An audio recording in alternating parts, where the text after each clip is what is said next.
Hey, it's JUCK. The transfer portal is done for the Buckeyes. A final grade for the portal class. How did they do versus last year? The roster is set. Let's rank each position group by level of confidence. Top 10 wide receiver Kayden Dixon-Wyatt made a decision on Sunday. What does it mean for the Buckeyes? Where do they stand in the class of 2025? All that and more on a Cinco de Mayo. Let's get it. I'm a believer that this team's going to win the national championships. The rivalries, it's up there on top of the list, man. And if we allow them to devalue it, we lose a lot of what makes college football special. Don't let them do it. Don't let them devalue what it means to you. And welcome in. Appreciate you so much for joining me. A lot of new folks jumping in. Welcome aboard, guys. This is your one-stop shop for all your Buckeye needs, and I can confidently say this show will provide you with the number one most in-depth Ohio State coverage from one single fella named JUCK you could possibly ask for, from recruiting to transfer portal, pregame, postgame, player interviews, recruit interviews, the national college football scene, all from someone who knows their college football history and has a passion for the sport. Ohio State football, my passion. This is my hobby. I do it for fun because I love it. If you're new, please subscribe. No matter who you are, please like the video.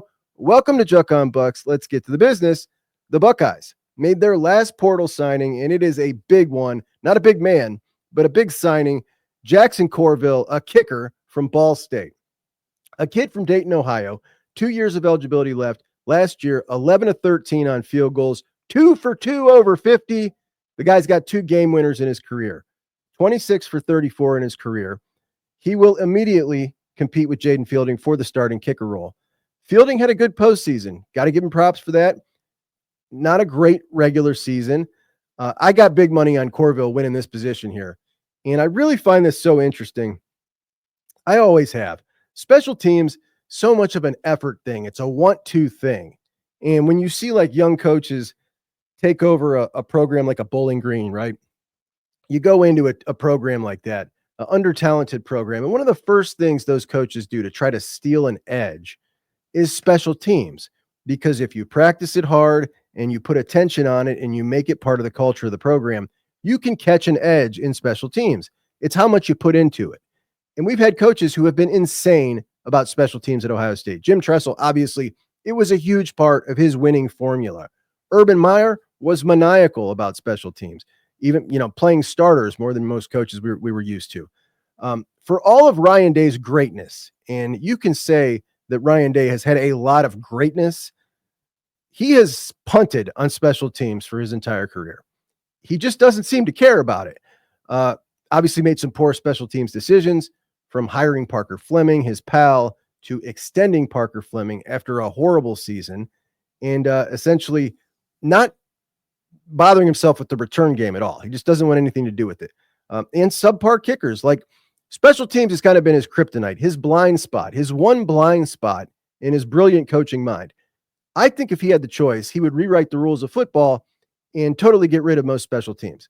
A punt would be worth 40 yards. A kickoff would be an automatic touchback, and we're just going to have field goals. Like, that's it. You can look back to quite a few of his losses, and he's just got 10 in his 6 entire years, which, most of them included 13 or 14 game seasons. And you can point directly to failures on special teams for several of those losses. When Ryan Day loses a game, special teams are usually a contributor. Certainly 2 of the Michigan games, special teams contributed. If you had a great kicker, you have another national championship, most likely. But again, I've talked about that just recently. I don't think that even a good kicker against Georgia in that game, in that situation, with that kind of pressure from 50 yards, 20 years old, man, I don't know. That's just a low percentage kick to me, even if you got a great kicker. But I do think Jason Corville would have made that kick. This is the dude here, a big signing for the Buckeyes. And that almost surely wraps up the spring portal window for Ohio State and the entire portal class of 2025 for the Buckeyes. I hate the transfer portal as it currently is constructed. The amount of movement we see, I hope we see it reformed. I'd love to see one transfer per guy, unless there are special circumstances like a coach leaves, etc. But as someone who loves roster construction and recruiting, it's a lot of fun. Like, the portal's a ton of fun for me. Still hate it, but it's a ton of fun. But how did the Buckeyes do? How did they do in 2025 compared to last year's portal class? Last year, you had 7 guys in what was definitely an A-plus class, right? Even before we saw how it played out, it was an A-plus. You bring in Caleb Downs and Quinshon Judkins, Will Howard, Julian Sayin, Seth McLaughlin, Will Kazmarek, Keenan Nelson Jr. in the spring. He was the only spring addition. And you also added Joey Velasquez, the first guy. He's from Columbus DeSales, but the first guy to ever win back-to-back national championships from rival schools. Goes up, wins one with Scum in 23, and then wins one at Ohio State, coming back home in 24. And you also brought in Anthony Veneri, a punter from Buffalo, who has since left, didn't win the job and took off. They also had 25 guys exit out last year. This portal class, what were the needs? What were the wants? From my perspective, at the end of the regular season, in the fall portal, we absolutely needed 2 offensive tackles. And that was the only thing I felt like the team absolutely needed, could not be without. High on the list of things I wanted, having just James Peoples and Sam Williams-Dixon in year 2, and then 3 freshman running backs coming in with veteran TC Caffey, who's a walk-on, but someone I really respected. He's since gone, and I hope he tears it up somewhere, hopefully for Eddie George. But having that room like that, I really wanted an experienced running back, but I didn't want some experienced running back who was going to come in and be a less talented guy just there to be like a leader in the room and eat up carries from those younger, more talented guys. I absolutely did not want that. But I did want an experienced running back who was a quality running back. I think you kind of needed a defensive end at that point. I wanted a defensive tackle. Remember, this is at the end of the season. You still had Hero Canoe. So defensive tackle wasn't some glaring need, in my opinion, but I wanted one. I thought we needed a defensive tackle. I wanted an experienced quarterback. I wanted a guy who, like a Tristan Gebbia, who wanted to get into coaching and he wanted to come mentor this room and maybe learn from Ryan Day and Billy Fessler. But anything out of those spots to me were just gravy. Anything else was just like, okay, cool. You're going to add an upgrade here, a Max Clare. All right, I'm with it. Then Hero Canoe left after the national championship game. And at that point, defensive tackle became a real need in the spring portal, the week portal. So the Buckeyes, now with both windows done, you brought in 9 total guys, including your kicker here.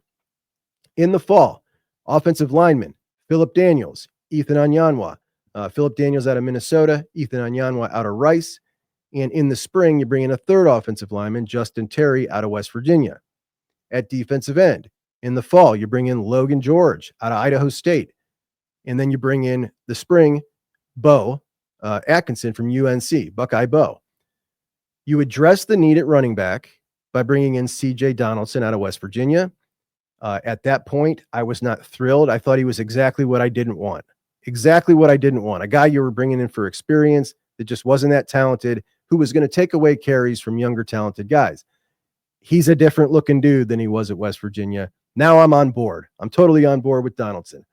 Then you had the best tight end in the country in Max Clare because you just had an opportunity and he was a good fit and wanted to be a Buckeye. So great. Linebacker Ty Howard out of Duquesne. You could use another linebacker in the room, and he's Bo Jackson's older brother. So yeah, no brainer. Sure, bring him in. So you definitely addressed your needs on the offensive line, bringing in those 3 guys. You basically swapped them out for the 3 you lost who were never going to play, Zen, George Fitzpatrick, and Miles Walker. So a big upgrade there with those 3. And now you're at 15 offensive linemen. You would like to be at 16, but, good. Plenty of depth right now. So you fulfilled the needs on offensive line in a really good way, I think, a really expensive way, but a good way, and you got it done. You got the running back you needed. And, again, didn't originally look great to me. Now I'm really happy with it. You did not get the quarterback, but that wasn't really a need. That was a want. And you got the bonus tight end. At defensive end, I thought you needed one dude. I think you got a bona fide dude in Buckeye Bo in the spring portal. And I got some faith that Logan George is going to be a really solid addition. No defensive tackle signed in the portal to make up for that loss of Hero Canoe. And that is the one glaring omission here. But you were in a bit of a tough spot. You lose Hero Canoe at the end of the season after you're done playing, and you have nobody's left on the board for you to go get of any quality. So you got to wait till the spring to try to replace him. We know how they went into the spring. Ryan Day talked about it in press conference 1, that if the guys there did not, step up, they're going to have to explore their options. Then he addressed it again in the middle of the spring and at the end of the spring. Never once was content with the progress that those guys made. So glaring omission there. But when we look at last year's portal class, if last year's portal class was an A+, I give this portal class a B. But obviously, there's still a chance that it could become an A at the end of the year. I think it was a really good class. They addressed most of their needs in a really good way. And you got a couple of bonus additions like a Max Clare that could end up totally changing this offense. But the omission of a defensive tackle, despite Ryan Day really wanting one, and some people, I think I have a difference of opinion on what Ryan Day said in his press conference last Tuesday. So Ryan Day said, we're not going to add someone just to add someone. I took that to mean he was talking about the guys that were still available in the portal, meaning none of them were an upgrade.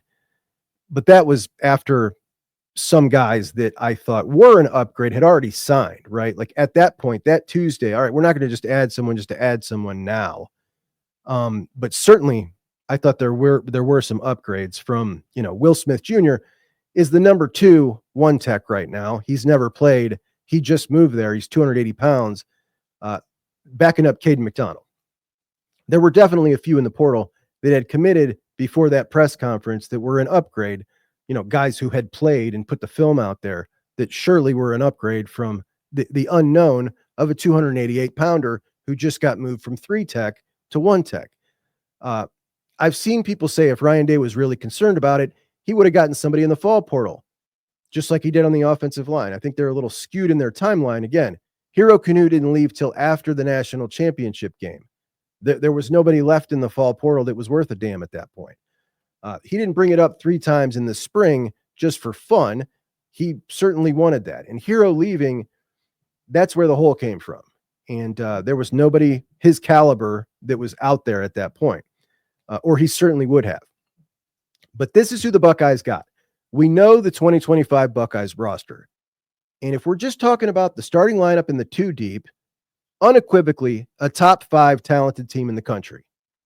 Last year, coming into the season, I thought clearly the number 1 team in the country talent-wise. I thought the weakest spot was tight end.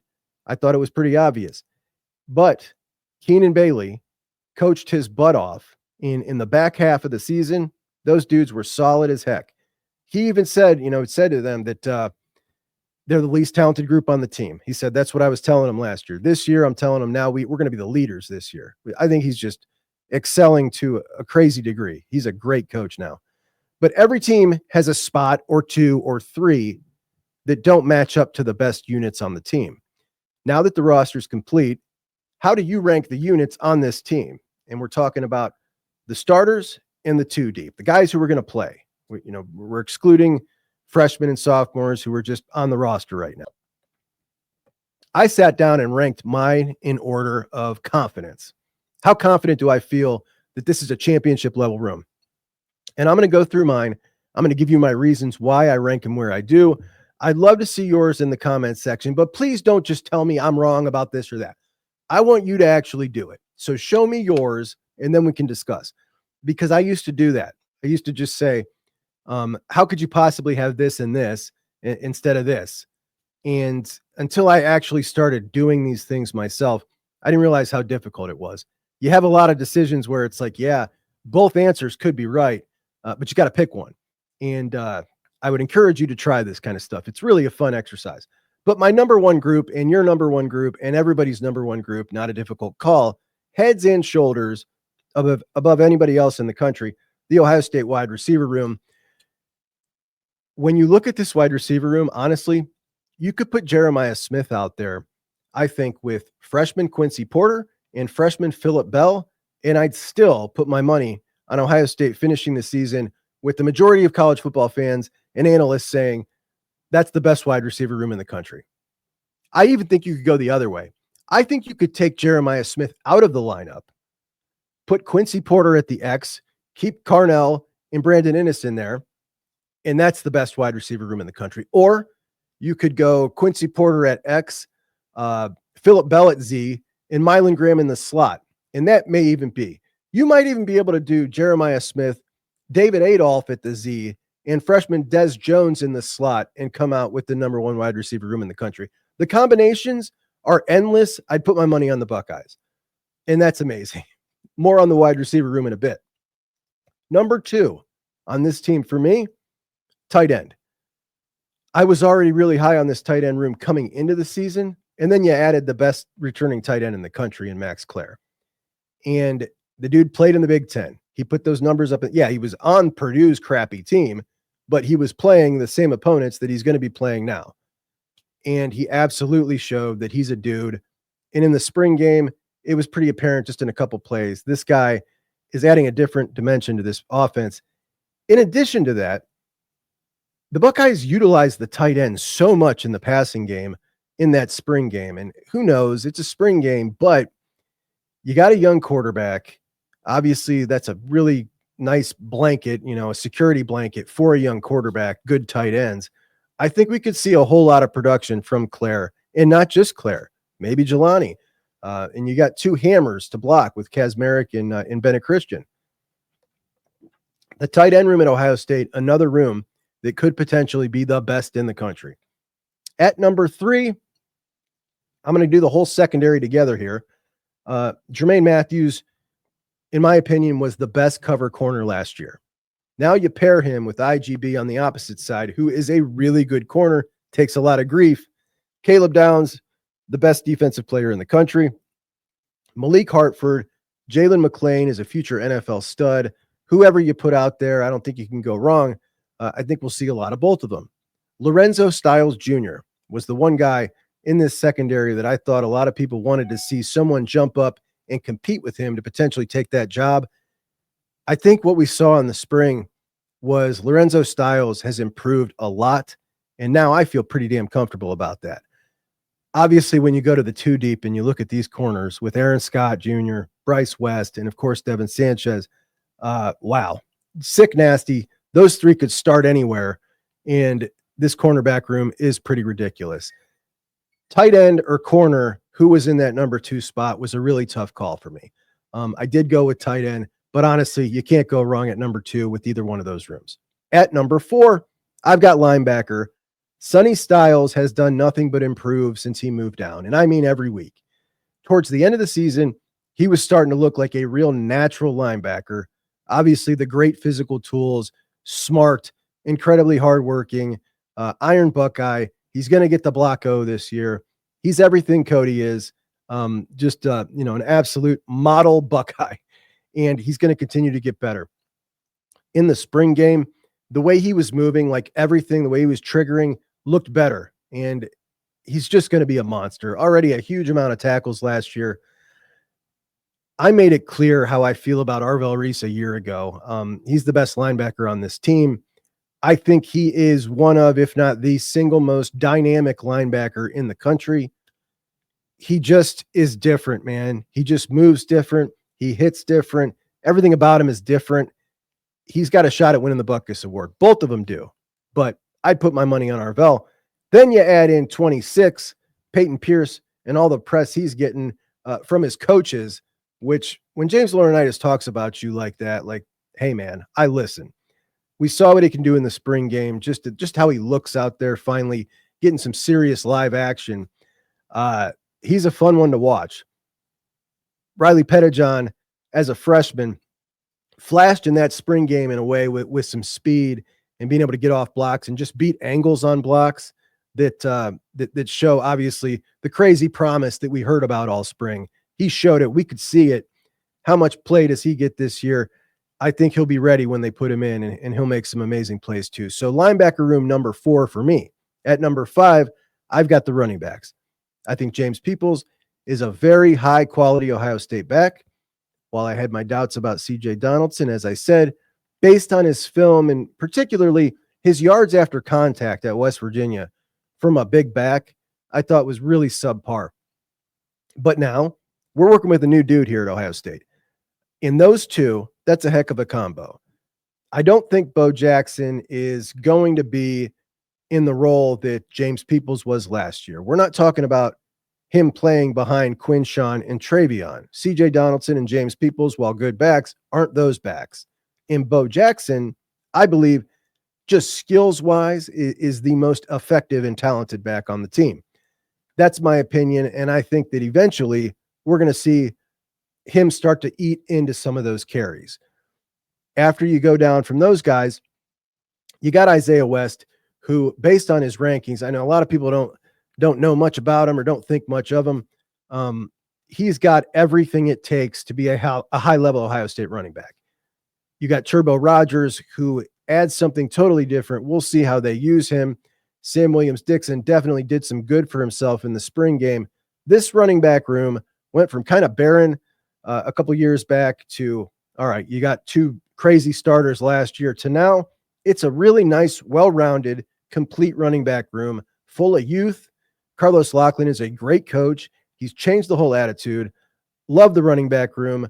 They are my number 5. At number 6, I've got the offensive line. There are some question marks here. Can Tegra improve at right guard? He needs to. Is Ethan Anyanwa the dude at left tackle? Can Austin Sierreveld actually be a high caliber right tackle? I'm a big fan of Luke Montgomery at left guard. I'm a big fan of Carson Hinsman at center. I think those are incredibly solid right there. I absolutely believe that Austin Sierreveld can be a high tackle, a high caliber right tackle, or else they wouldn't have put him there. That was a total shocker. He is the only guy that Ryan Day came out in his press conference and said, he's going to start. He's going to start on this offensive line. So when you hear coaches talking about a guy like that, and you see the move that they made that surprised us all, no doubt about it, he's going to be excellent. And I think probably an upgrade from Josh Fryer. Everything I saw out of Ethan Anyanwa, and particularly what I heard out of him, that's a hardworking dude who came to Ohio State when he could have gone in the draft to come learn how to be a pro. And, we're talking about a guy who could be a second, third rounder, maybe even a first rounder if he has a good year. And I think he really will. Obviously, Tegra, the question mark here for me when we talk about the starting crew. Tegra is a very talented dude. He's huge. When you watch him in a game, you have some missed assignments, maybe more mental errors than you would like to see towards the end of the season, someone at that point in their career, and maybe some kind of laziness at times. I don't want to say lazy, but it looks like a little sluggishness at times. So you'd like to see some improvement there. On the 2 deep, here's where it differentiates with the defensive line. The offensive line, the 2 deep plays if there's an injury. The defensive line, the 2 deep is playing 20 to 25% of the snaps every week. But the 2 deep on the offensive line, Ian Moore, I think, could start right now, and I'd feel pretty comfortable about it. I think he's further along than Phillip Daniels based on what we've heard coming out and what we saw in the spring game. I think Phillip Daniels is another year away. If you needed to pull another guard in, maybe to if Tegra or Montgomery went down, Austin Sierreveld is moving to guard, and you're taking Ian Moore or Daniels, whoever's the next best there, and putting him at tackle. I think that's how they're gonna operate that, and that's why they were cross-training everybody. When you look at the younger guys, Gabe Van Sickle, Josh Padilla look right on schedule. They look really good in the spring game. We've heard Padilla get some praise. Jake Cook, the freshman, way ahead of schedule. I think it could be a championship-level offensive line for sure. It's got a pretty damn high ceiling. At number 7, I've got quarterback. Obviously, we don't know till we know. We never do when it's a new quarterback. I think we could be looking at a really efficient quarterback who isn't afraid to take shots downfield, takes the easy money, makes the smart play, adds some excitement. In the accuracy, look, nobody's going to beat Will Howard's numbers as far as accuracy, right? He set the record for the most games over 80% completion percentage at Ohio State. Beat CJ Stroud's record. But I think that we're going to see Saban push the ball down the field quite a bit more. He's much more comfortable going longer. And while that might drop down the completion percentage number, we're going to see a much longer yards per attempt, I believe. And it's going to add for some serious, exciting play. I can't wait for it, especially with the wide receiver crew he's got to work with. Obviously, the floor might be low. right? The floor might be low because he's small. Everything we always talk about his size and his stature. He could get hurt. That makes the floor a little lower. But ultimately, I believe in the talent. It is somewhat concerning to me that after coming in as a freshman, saying beats out Lincoln Keenholz pretty quickly, and then all the way through spring, we hear Ryan Day say up until the spring game, Lincoln was leading. I don't know how that happens. I would have expected him to blow him away. And at number 8, I've got the defensive line. And just to put this into perspective here, 1,000-yard view, the starters on this defensive line, I think they're all going to be drafted. They're all NFL dudes. And they ranked 8th, which means to say this is a great roster, but somebody's got to be last. I think your top 4 defensive ends, Kenyatta, Bo, Caden Curry, Logan George, and CJ Hicks as your situational guy is a good crew. How high is the ceiling? I don't think it's incredibly high unless Bo and Curry get a little better at the run game and Kenyatta takes that next step into that monster that he physically looks like, which is certainly possible. But those things I think need to happen for this to be a great crew at defensive end. But I don't think the floor is low. I think the floor is pretty high with those guys. On the inside, Edric Houston, Caden McDonald, ceiling through the roof with those guys. These are 2 guys who could potentially be, a first and a second rounder. And like I said, the difference with the offensive line and the defensive line is now we got to look at who's playing that other 20%, 25% of the snaps in the 2 deep at defensive tackle. And that's where you run into your situation here. Currently, after Caden McDonald, you got Will Smith Jr., a guy that we all want to love, but a guy who just moved to the position. He was a 3 tech. And he got moved out of that position. He's more naturally built for that position, but he wasn't a good fit. So you put him at nose. He's also not a good physical fit at nose at 280 to 290 pounds and just got his body there. This is a guy who is now supposed to come in and sub out when Caden McDonald, a 325 pound guy that's, twitchy is Tyleek, is out of the game. Like, it's a big drop off right there. What are your other options? Well, you got Ty Malone, who's a really big guy, but 300 pounds and has been extremely inconsistent. Jason Moore, not an option at all at 1 tech. And you got Jarquez Carter, who is also much better suited for a 3 tech. You got a bunch of 3 techs, man. You're really missing that 320 pound Hero Canoe. That was his role. He's not there. And they're going to have to make it work. The great news is you got the best men in college football on the job, right? I'm really confident in the crew coaching both the defensive line and the defensive coordinator and the linebackers and the secondary. So you got all these brains together. How can they make it work? Obviously, you would rather have a piece that you don't have to try to work around, but they got the brain trust to try to work it around. And when we look back, again, 1,000-foot view here, this is a phenomenal roster that can definitely win a national championship. If you get the breaks you need, every team needs those breaks to win a national championship. They need to come together as a team.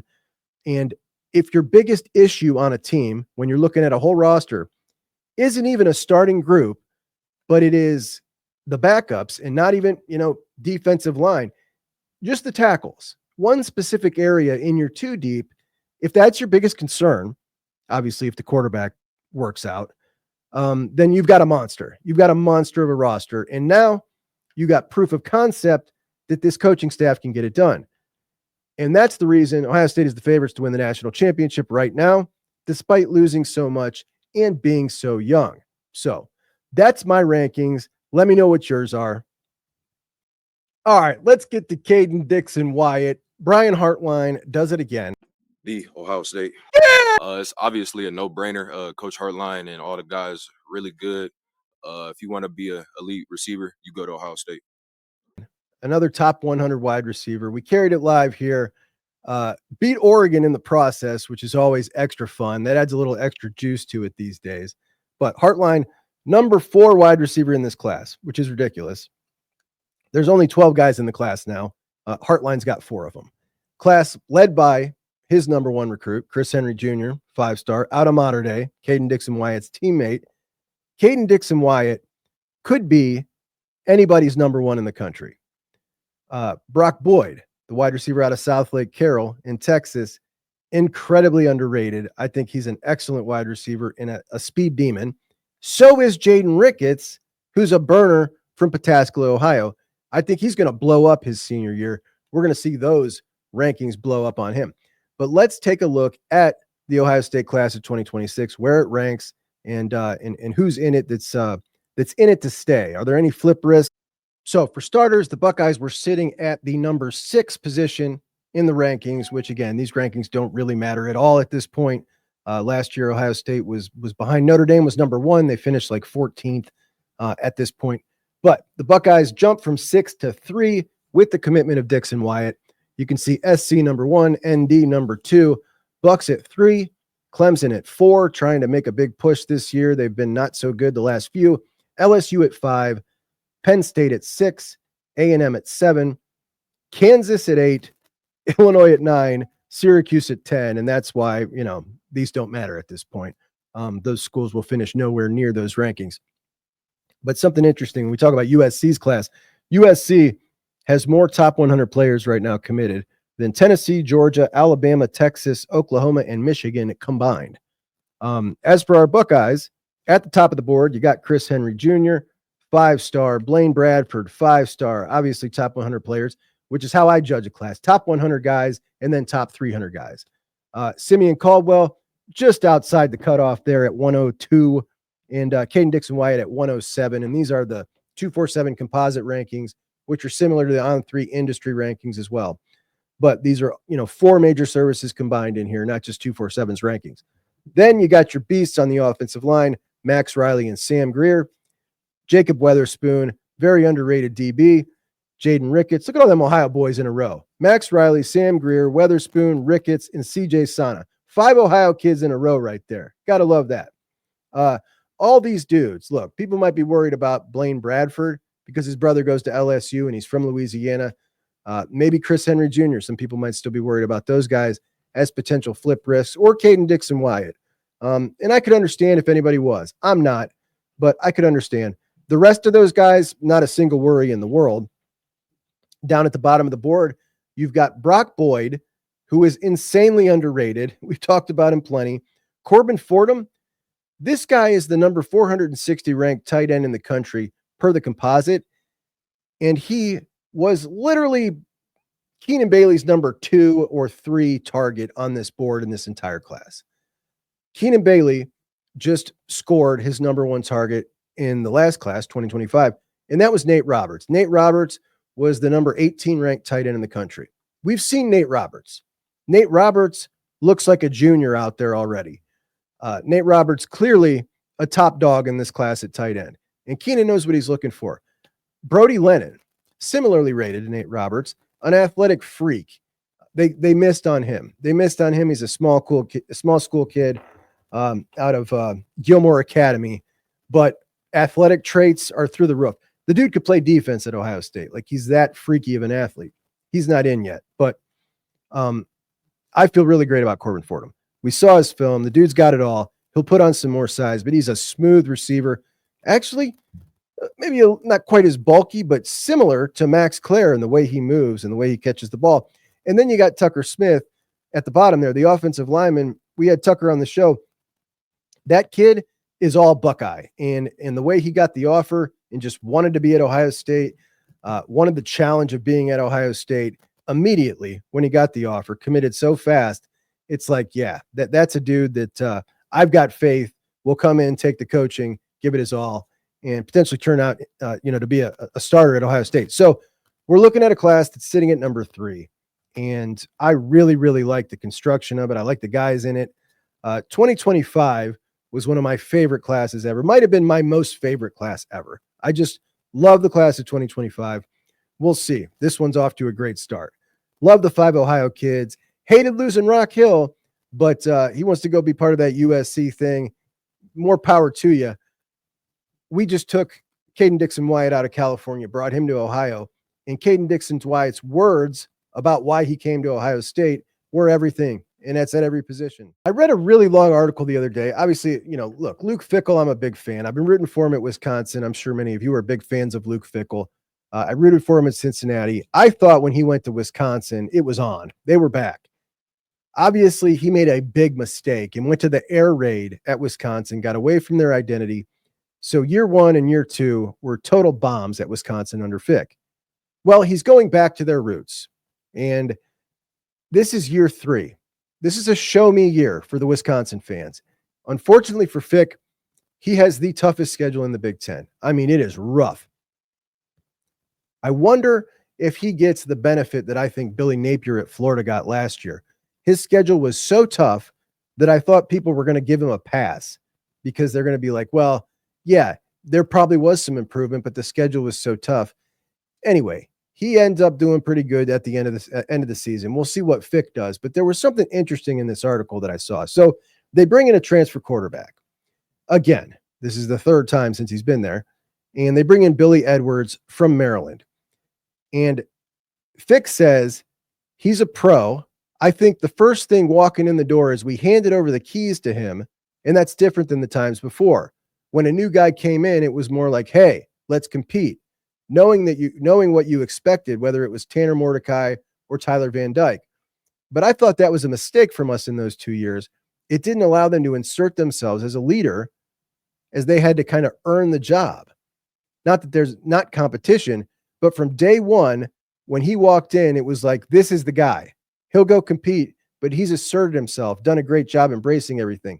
Now, that's really wild. So generally, when a transfer comes in, unless he's 100% clearly the guy to everybody, coaches will call it an open competition, right?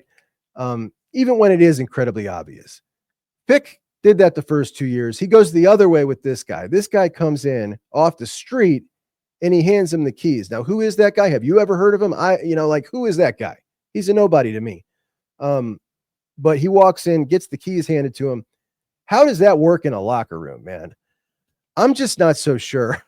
I had so much faith in him, and I hear that, and it gives me pause. It really gives me pause. So we'll see, man. 2024's Buckeye Journalist of the Year in college football, Brad Crawford, because he put Juck on Bucks in a 247 article, has rolled out his post-spring top 25.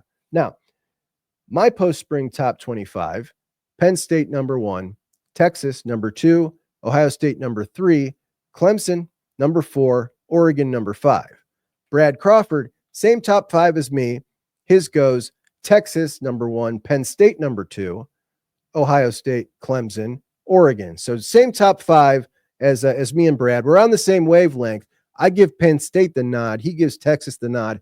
Really, it could be either way. Honestly, I wouldn't have an issue if anybody mixed up those top 4 teams in any order.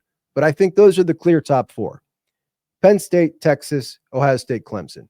Those to me are the 4 that are just an inch above everybody else. Then you got, of course, Georgia, Notre Dame, Alabama, LSU are his next 4. I have the same next 4, just not in that order. Then he's got Florida in the top 10. Look, I can see where people could think Florida could be this talented. I get it. But man, you're going to have to show me something before I'm putting you in the top 10. I'm sorry. That's just not the way I operate. On the campus of Alabama, Donald Trump came to speak to the graduates. And Nick Saban and Donald Trump had a sit down. And in this sit down, Nick Saban apparently brings up to Trump the state of NIL in college football. And now Donald Trump has made a statement about having his advisors try to craft up some kind of legislation to get NIL fixed, to get it reformed. This is wild, man. So you got Ted Cruz apparently working on this in the Senate, Trump talking about an executive order. The thing about this, and what gives me hope that somebody in the government will step in and get involved when I otherwise would have absolutely wanted them not to be involved in something like this. Usually that's my approach. Like, you're just going to mess this up. But in this instance, I really would love if they did something because who knows how this next round of rules is going to work if it gets blown up by court or whatever, the clearinghouse and all that. But if they step in, they can finally get something done that'll clean this madness up. And I'm here for it. Definitely here for it. And what gives me hope is there's nothing politicians like more than a public winner. And I think it is clear that, a large majority of college football fans in this country are totally for this situation with NIL and transfer portal and these ridiculous figures being thrown out, backdoor channeling and tampering being cleaned up. So who doesn't want to back a winner? It's a winning issue, whether they believe in it or not. Politicians will back a winning issue if there's no recourse. And who's going to push back on it? I don't know. I don't know who's going to push back on it, but their voices and their numbers won't be as loud as those of us who are pushing for it. Anyhow, that's our show on a Monday. I appreciate you guys so much. Please make sure to like it, and I'll talk to you soon. JUCK on Bucks out.